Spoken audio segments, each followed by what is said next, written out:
Gracias, buenas noches. Voy a intentar ser breve porque no quiero interrumpir las actividades culturales y alimenticias de la audiencia.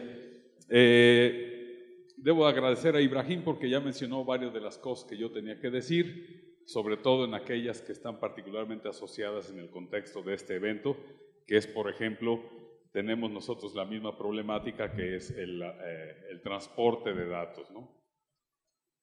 ¿No se oye? ¿Así se oye más? Ok, gracias. Bien, también yo he decidido que en vez de concentrarme en aspectos técnicos, más bien quisiera yo mencionar algunos de los resultados científicos que hemos obtenido con el Gran Telescopio Milimétrico. Alfonso Serrano lleva el nombre de uno de los principales impulsores de este proyecto. Sobre todo porque a lo largo de los años este proyecto siempre se habló de él con muy buenas intenciones, pero hasta recientemente, digamos hasta hace un par de años, con aspectos ya más reales que son los descubrimientos y estudios científicos, y es algo que les quiero compartir el día de hoy. Si nos vamos a unos 540 metros arriba de donde está Hawk, este arreglo de tanques de agua ultrapura, llegamos a la cima del Tliltepetl, del volcán Sierra Negra, que como ya mencionó Ibrahim, está ahí apenas a unos 7 kilómetros de cima a cima del pico de Orizaba. Esta es una bonita vista desde Puebla en un día muy transparente, son 120 kilómetros y como ven, pues ahí se alcanza a distinguir un piquito en el lado derecho, se alcanza a distinguir justamente la antena que es el Gran Telescopio Milimétrico. Esta es otra bonita vista con algo de información que se movió, pero ahorita se las platico rápidamente. Esta antena es un telescopio particular, es un telescopio milimétrico, recibe ondas, estamos del otro lado del espectro electromagnético. Ibrahim mencionó los rayos gamma, en medio de eso están rayos X, rayos ultravioleta, está la luz visible, la que podemos percibir con los ojos, y si nos vamos casi hasta el radio tenemos la radiación infrarroja, submilimétrica y milimétrica. Este telescopio es una antena de 50 metros de diámetro, ha estado ya operativo desde el 2013, entrará en operación completa, digamos, decimos nosotros, 50 metros de diámetro con una superficie activa de muy altísima precisión. De hecho, la precisión de esos 2000 metros cuadrados de la antena debe tener más o menos rugosidades no mayores al grosor de un cabello, para que se den una idea del reto que ha implicado poder construir esta antena. Y además, mecánicamente se trata de una mole de casi 2000 toneladas que tiene que funcionar con una precisión de relojería para poder apuntar a donde queremos en el cielo y que no haya problemas. Es un proyecto binacional entre la comunidad científica mexicana y la Universidad de Massachusetts en Estados Unidos, permite observaciones en ese intervalo de frecuencias entre submilímetros y casi llegando, bueno, de hecho podemos hacer observaciones de radio, pero para eso hay radiotelescopios que no necesitan tanta precisión y que además la atmósfera no impide tanto la llegada de esa radiación. Una de las preguntas recurrentes que recibimos de colegas es ¿para qué queremos un telescopio milimétrico? Este es un acercamiento de la antena, solo para mostrar que estamos trabajando en la actualidad con los 32 metros interiores. Y decía yo pues que una pregunta recurrente es si tenemos telescopios convencionales, ¿para qué queremos un radiotelescopio? Esto es en pequeña escala. Si lo ponemos desde el punto de vista México, es si tenemos ya una participación en el Gran Telescopio Canarias, que es el telescopio óptico más grande del mundo en las Islas Canarias. México tiene una participación no despreciable en el uso de ese telescopio. ¿Para qué queremos un telescopio milimétrico que es el más grande del mundo? Y la razón se puede explicar en términos de las cosas oscuras que hay en el universo. Esencialmente podemos describir, de hecho hay más, y si nos concentramos en la Tierra uno puede distinguir muchas cosas oscuras, pero de esas no queremos hablar el día de hoy. Cronológicamente, la palabra nube oscura, materia oscura y energía oscura aparecieron en diferentes épocas. La energía oscura, que es la más reciente, fue acuñada hace no mucho 2 años, y de hecho Saul Perlmutter, que fue el primero que puso en algún título de un artículo, ganó el premio Nobel junto con otros 2 colegas por descubrir que el universo se está expandiendo de manera acelerada, y una forma de explicar eso es que había una energía oscura de repulsión que estaba haciendo que el universo se expandiera así. Antes de ello se acuñó algo que se requería para explicar unas ciertas particularidades en las galaxias que se conoce como materia oscura, y que todavía no sabemos qué es esa materia oscura, pero sabemos por su efecto gravitatorio que tiene que estar ahí. Pero mucho antes de eso se acuñó el término nube oscura, y ese de hecho se acuñó desde hace muchísimos años. Hay inclusive algunos textos por ahí que narran cómo algunas tribus en África y en Sudamérica desde hace mucho, viendo la Vía Láctea, describían que había algunos patrones oscuros. Solo voy a poner un ejemplo. Cuando nosotros apuntamos un telescopio óptico al centro de nuestra galaxia, es aproximadamente lo que vemos. Ustedes ven ahí una cosa nubosa, luminosa, con un patrón oscuro que está ahí como sobrepuesto. Hay muchos ejemplos de esta naturaleza, y la intuición en aquellos entonces decía, pues si está oscuro quiere decir que ahí no hay estrellas que están emitiendo luz. Eso es lo que dice la intuición. Pero lo que realmente está sucediendo ahí es que no estamos viendo las cosas con los ojos correctos. Para eso necesitamos nuevos ojos. Aquí pongo un ejemplo, solo por decir algunas misiones espaciales que se han utilizado para ver esas regiones oscuras en el universo, esas nubes oscuras. Estos son satélites, pero desde luego hay un montón de instrumentos que están trabajando desde tierra, y entre los más recientes está el Observatorio Espacial Herschel y el explorador infrarrojo que se conoce como WISE.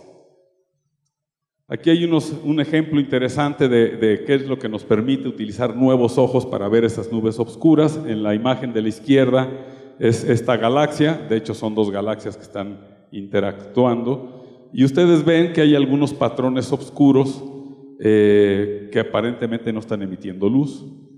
En la imagen de la derecha, así a simple vista y rápidamente ustedes dicen, bueno, pues es una copia, nomás un poco más rojita, pero si se fijan con más detalle, en realidad la imagen de la derecha es como si fuera el negativo del de la izquierda. O sea, las partes que están oscuras en la izquierda son las que vemos iluminadas a la derecha. Justamente porque estamos viendo un proceso interesante del material que se sabe ahora está en las regiones oscuras del universo. Aquí hay otro ejemplo muy interesante. Esta es una imagen, la de la izquierda es una imagen muy famosa que ya tiene 10 años con el telescopio espacial, 20 años tiene ya, que se llama los pilares de la creación. Se conoce que son regiones donde están formando nuevas generaciones de estrellas y aparecen como patrones completamente oscuros. Si nosotros utilizamos un telescopio, de hecho la imagen de la derecha es una imagen con un telescopio que está en el monte Mauna Kea en Hawái, en submilímetros, y resulta que lo que podemos ver nosotros en esas longitudes de onda es lo que aparece oscuro en la región visible, en la luz que nosotros podemos ver. Como les decía, en la actualidad se sabe que esas regiones oscuras están llenas de material. Es un material principalmente compuesto de carbono y silicatos, y además de gas, de hidrógeno molecular, y que solo lo vemos si utilizamos los ojos adecuados. Nosotros, déjenme ver si esto funciona. Perfecto, no funciona, o sea que me ahorro 1.25 segundos de peliculita, pero bueno, paso a la que sigue. Nosotros, justamente con el Gran Telescopio Milimétrico, contribuimos a brindar a la comunidad científica esos nuevos ojos para estudiar este tipo de objetos. El GTM en la actualidad cuenta con 2 instrumentos para poder hacer estudios del cielo. Uno es una cámara de continuo que se conoce como Aztec y que permite tomar fotos del cielo en 1 milímetro, con luz, con una longitud de onda de 1 milímetro, y un espectrómetro que se llama el receptor de corrimiento al rojo, que permite disgregar la luz en 3 milímetros y saber Ahorita voy a mostrar un ejemplo y saber qué tipo de moléculas están emitiendo en esas regiones oscuras del universo. Esta es una foto del cuarto de control, donde adquirimos los datos, movemos el telescopio, movemos la superficie, vemos las cámaras y una serie de cosas. Como no tiene ventanas, pues necesitamos estar enterados del exterior, así que también tenemos una serie de cámaras que nos brindan la información en el interior de este cuarto. Aquí les muestro un resultado de un análisis que se está haciendo para unas galaxias cercanas, donde este es un espectro, esta es una distribución de energía, solo para mostrar que estas rayas y los picos que se ven verticales corresponden a transiciones de moléculas. Y la idea, estas son galaxias ya muy estudiadas, pero con la sensibilidad que tiene el GTM, estamos siendo capaces de ir a ver moléculas muy complicadas. Y la idea atrás de todo esto es eventualmente saber cómo se forman las moléculas que pueden dar lugar a la vida en las estrellas que se forman en ellas. Por otro lado, la cámara Aztec ha obtenido imágenes muy interesantes. Esta es una de ellas, en una galaxia que tiene formación estelar muy prominente. La imagen de arriba a la derecha es la que se colectó con el GTM y la de la izquierda es una que se colectó con un telescopio en Hawái, de una galaxia que se conoce como M82 y se conoce que es el resultado de la colisión de dos galaxias y que hay un montón de estrellas que se están formando. Entonces es un ejemplo además de la calidad de la imagen que estamos obteniendo y del tipo de física que se puede hacer, porque aquí estamos detectando material muy oscuro. Esencialmente lo que emite en milímetros es material muy frío, del orden de menos 200 o menos 230 grados centígrados. Esta es una imagen que me gusta mostrar porque pues en 1950 don Guillermo Haro ahí en Tonantzintla tomó una foto de la nebulosa de la cabeza de caballo con la cámara Schmidt, que está ahí en Tonantzintla, si han tenido la oportunidad de visitarnos. Y bueno, hace como un año a mí me tocó, bueno, realmente no me tocó, decidí que le iba a pegar a la nebulosa de caballo para ver si veíamos algo. Y la verdad es que les digo que me puse a gritar como loco, eureka, porque obtuvimos emisión justo donde está la parte oscura, lo que define la cabeza de caballo, es donde obtenemos la mayor emisión. Esta imagen colorida es la imagen que obtuvimos con el GTM de la nebulosa de la cabeza de caballo, que es una región de formación de estrellas. Bien, en la actualidad el GTM no solo está operando de manera óptima, falta completar la superficie, y esto es solo para mostrar que ya están saliendo publicaciones de científicas que se están publicando en las mejores revistas donde uno prefiere. En este caso se trata de 3 artículos y los puse estos en particular porque los líderes de estos proyectos son estudiantes de doctorado, uno del INAOE y una de Massachusetts. Y eso es muy importante porque hay muchos estudiantes asociados a los proyectos que están llevando a cabo y en particular estos 2 colegas pues han participado en las primeras publicaciones de alto impacto que se han generado con datos del GTM. Un aspecto importante que quiero mencionar y que tiene mucho que ver con el asunto de conectividad es el hecho de que el GTM desde hace no mucho tiempo está participando en algo que se conoce como el Telescopio Horizonte de Eventos. Esta imagen la pongo aquí porque me gusta mucho, aunque todavía no aparece ahí el GTM. Pero estos 3 telescopios, uno en Hawái, otro en Arizona y otro en Chile, se pusieron a trabajar con una técnica que se conoce como interferometría. Se pusieron a trabajar e hicieron las veces de un telescopio de esas dimensiones, con la capacidad de resolución de esas dimensiones. Y el objetivo de estos 3 telescopios, aquí están las fotos de los 3, el telescopio de 10 metros en Arizona, el arreglo de telescopios pequeños allá en Hawái, y el telescopio en Chile, que también es de dimensiones pequeñas, 12 metros de diámetro. Y la idea de este arreglo de telescopios es estudiar el agujero negro central que vive en el centro de nuestra galaxia.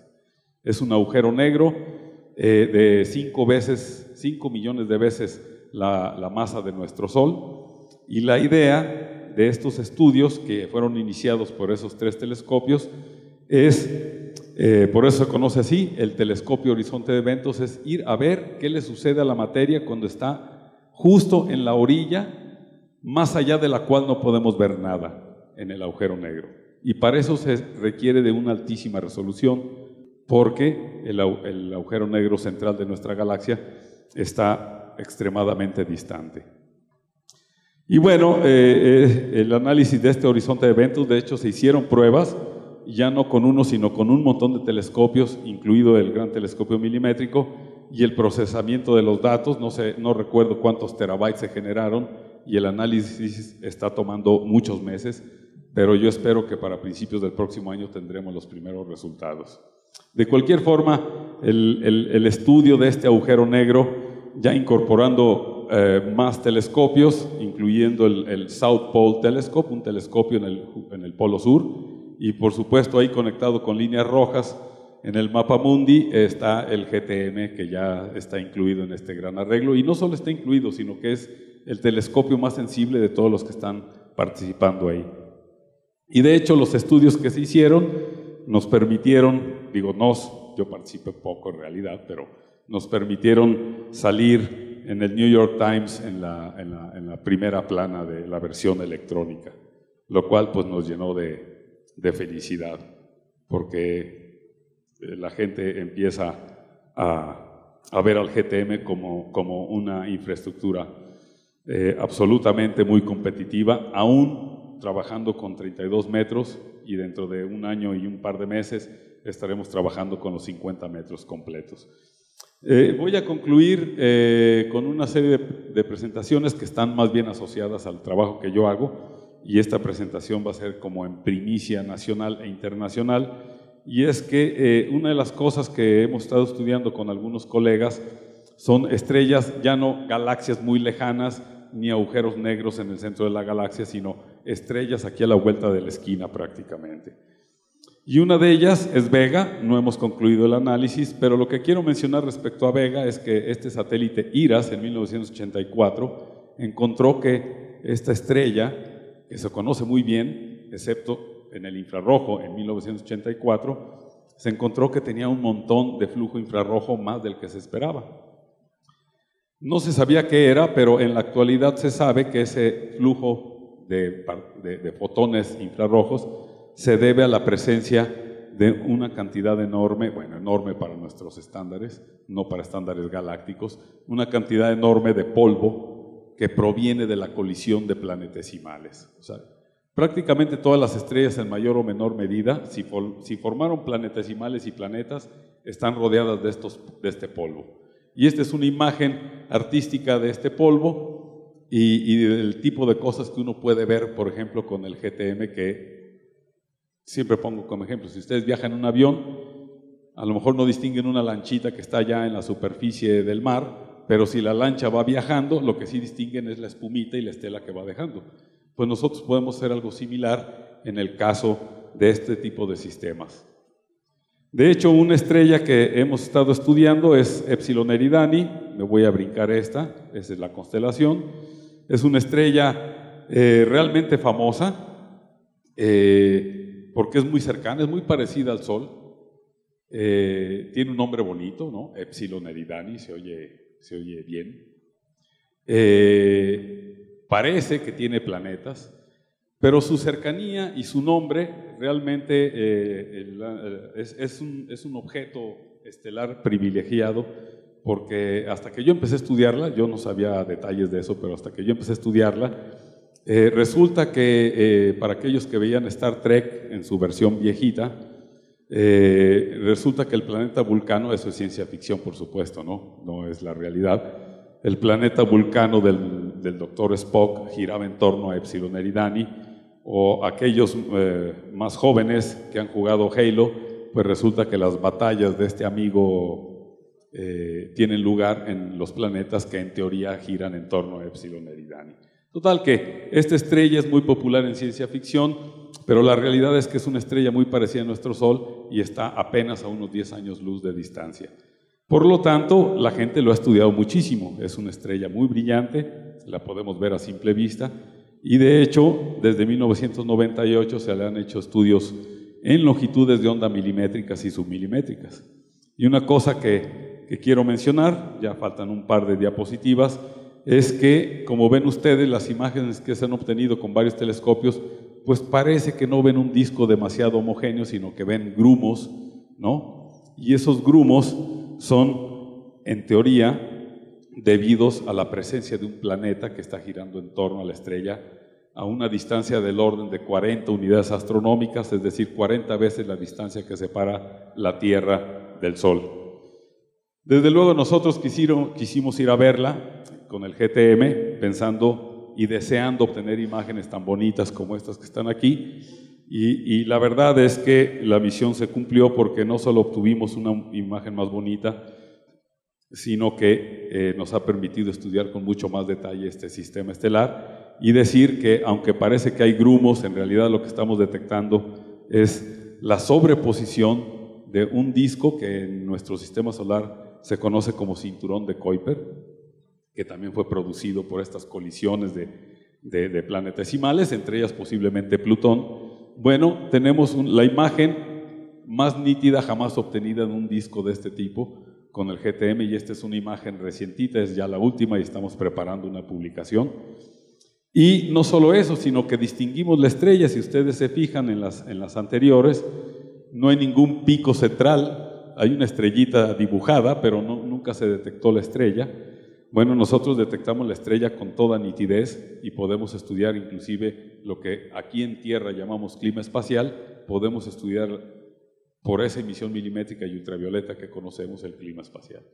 Y ya para concluir, nada más decir que todo ese montón de fuentes que están allá alrededor y que no aparecen en ninguna de las otras imágenes, esta es la primera vez por la profundidad que logramos con el telescopio milimétrico, resulta, a través de un análisis que hemos iniciado, resulta que son galaxias que están lejanísimas, están cuando el universo apenas tenía el 20% de su edad. De tal forma que a nosotros nos parece espectacular tener una imagen de una estrella que aquí llegas en un bocho prácticamente, pero además tienes galaxias que están cuando el universo era muy joven y que están formando estrellas a cantidades enormes. Y bueno, esto de los productos científicos me lo voy a brincar y concluyo con esta lámina solo para decir que para principios del 2017 el GTM va a contar con 50 metros de diámetro y una superficie activa que va a permitir tener esa superficie súper precisa. Se está trabajando a todo vapor para instalar los anillos exteriores. Actualmente tiene unos paneles de protección porque no queremos que se llene de nieve toda la estructura. Pero eso se está llevando a cabo y se está por concluir prácticamente. Y esencialmente, un poco como decía Ibrahim en el caso de Hawk, pues nosotros producimos un montón de datos. Tenemos allí una serie de discos duros de estado sólido que nos permiten almacenar durante una o un par de semanas los datos, pero luego los tenemos que bajar en vehículo para poderlos almacenar y tener el backup en el INAOE, de tal forma que si contamos con banda ancha para hacer la transferencia de datos va a ser muy importante. Y no solo en términos de datos, también hay que pensamos nosotros pues en la seguridad. Nosotros necesitamos un contacto ininterrumpido con la gente que está trabajando allá de noche. A esas alturas hay poco oxígeno y entonces hay que tener precaución y estar siempre en contacto con la gente. Y en particular en el estudio que está llevando a cabo para este agujero negro de la galaxia necesitamos un contacto en tiempo real con los otros telescopios, porque necesitamos saber si estamos apuntando al mismo lado y necesitamos comunicarnos. Y si hay falta de comunicación, de hecho se ha trabajado a veces sin una comunicación apropiada, pero al final cuando se analizan los datos nos enteramos que hicimos las cosas bien. Pero qué mejor que poder corregir algo que posiblemente esté mal en tiempo real.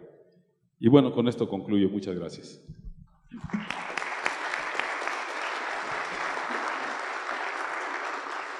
Gracias, Miguel. ¿Preguntas?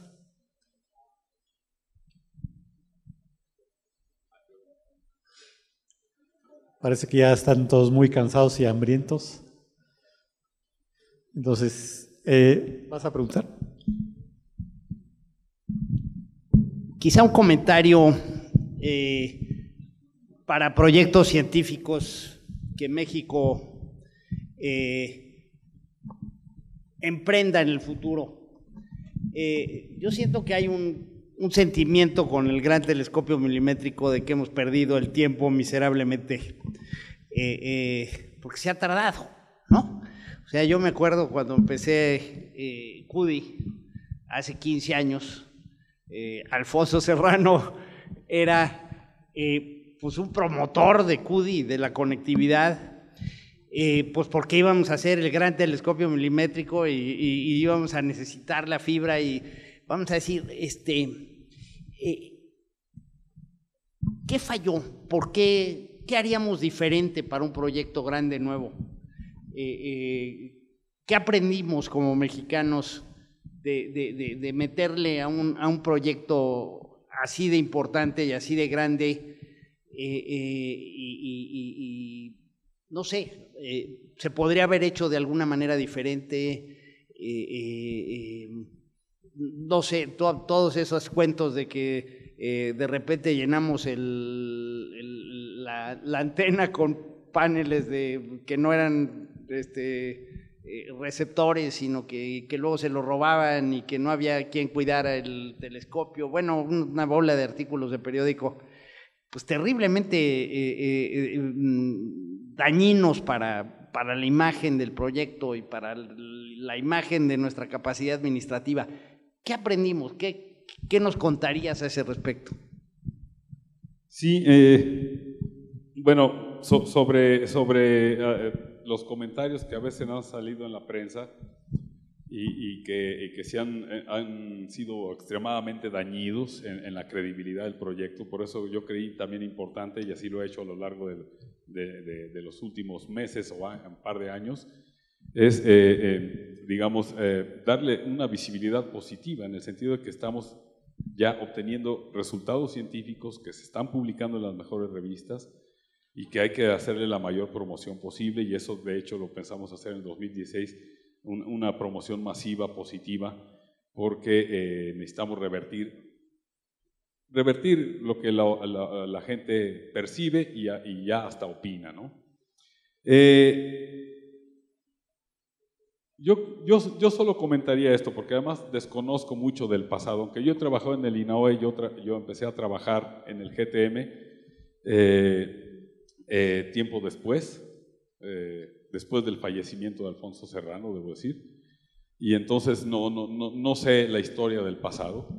Lo que sí puedo decir es que siendo, como lo mencioné anteriormente, tratándose de una mole de 2.000 toneladas de altísima precisión, que se mueve completa además, todo el telescopio se mueve, todo el cuarto de control se mueve, esas 2.000 toneladas se mueven, cuando apuntas el telescopio todo se mueve y necesitas mucha precisión. Entonces, yo quisiera poner como ejemplo, bueno, 2 ejemplos de retos técnicos que se tuvieron. El primero es, por ejemplo, cuando se hizo la base, los cimientos, se había programado que una vez iniciando, la tardanza iba a ser de pocos meses, concluir las 20 pilas que están sosteniendo, que sirven de cimientos al telescopio, o más bien 30 pilas de 20 metros de profundidad y 1 metro de diámetro, a las cuales se tenía que inyectar concreto. Eso no duró 3 meses ni 4 meses, duró creo que casi 2 años, porque fue un reto para la Comisión Federal de Electricidad poder hacer esas pilas, solo los cimientos. Y además para CEMEX poder tener una planta. De hecho no había programado tener una planta, pero era tal la cantidad de metros cúbicos de concreto que se iban a necesitar, que abrió una planta allá arriba. Hubo por supuesto que esperar a que la abriera y además a que operara esa planta. Y entonces ahí ya se fueron, así de entrada hubo un retraso como de 1 año y medio. Entonces, construir la pista de alta presión donde se mueve, como decimos nosotros en azimut, este movimiento de todo el telescopio, es una pista de 40 metros de diámetro que debía tener, o sea, no queríamos ninguna rugosidad ahí, no se deseaba ninguna rugosidad, porque si no, ¿de qué sirve tener todo muy preciso si el telescopio va a estar vibrando?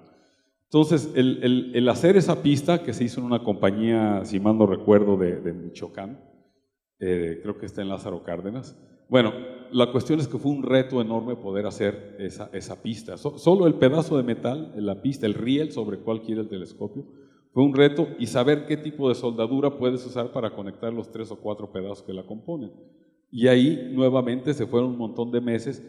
¿Por qué? Porque no se tenía la experiencia de hacer grandes piezas de alta precisión. Entonces yo quisiera dejarlo con esos 2 ejemplos, solo para decir que cuando es un instrumento de altísima precisión, el reto es enorme y muchas veces inimaginable, y eso conlleva a muchos retrasos. Y ya sobre los paneles es el mismo procedimiento. Los telescopios más pequeños de 10-12 metros no tienen problema en alinear paneles, pero cuando tienes 2000 metros cuadrados y quieres tú hacer que sea la parábola prácticamente perfecta, pues tienes que inventarte métodos que nadie había aplicado antes. Y de hecho, para nosotros poder medir esa precisión, lo que hacemos es poner un receptor, que también se utilizó por ahí en la prensa para echarle algo de tierra al proyecto. Era un receptor que apunta un satélite que tiene un faro a 12 GHz y un receptor igualito que apunta a la antena. Y entonces los 2 receptores, lo que captan los 2 receptores se compara para saber qué es lo que está reflejando la antena, y de esa forma tú te enteras donde hay imperfecciones. Y todo eso, nuevamente, en vez de no tardar 3 o 4 días, todo ese proceso, de hecho la primera vez que se realizó tardamos 4 meses en hacerlo, solo para entender cómo estaba la antena y cómo hacer el procedimiento. Ahora sí les puedo decir, lo estamos llevando a cabo hoy. Bueno, hoy está nublado, creo que el huracán Patricia no nos va a permitir trabajar mucho, pero lo hacemos en pocos días. O sea, ahora sí en 2 o 3 días podemos hacer todo ese procedimiento. Entonces, a tu pregunta de qué nos ha dejado, yo me quedaría con que nos ha dejado una cantidad enorme de aprendizaje, que nos ha permitido establecer nuevas colaboraciones, inclusive, por ejemplo, con la Agencia Espacial, porque cualquier antena que utiliza la Agencia Espacial o el segmento Tierra para control satelital es mucho más pequeña que el GTM, y entonces no hay problema que nosotros no hayamos encontrado y resuelto que una antena más pequeña haya tenido. Entonces podemos servir de apoyo para poder resolverlos, por ejemplo. En fin, ha habido una derrama de aprendizaje enorme, una lámina que no puse por cuestiones de tiempo, pero es también la derrama tecnológica. Hemos aprendido a hacer muchas cosas de criogenia, de detectores que se están utilizando en otros campos, no solo en astronomía. En fin, ha dejado una derrama, eso sí, con un retraso y en buena medida debido al reto tecnológico que ha implicado el telescopio. Gracias. Perdón.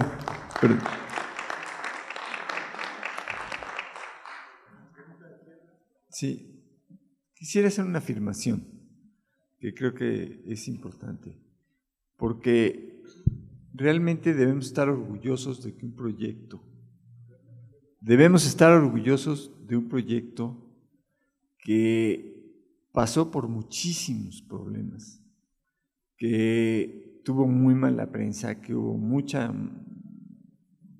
información negativa, porque normalmente en México lo que es noticia son las malas noticias.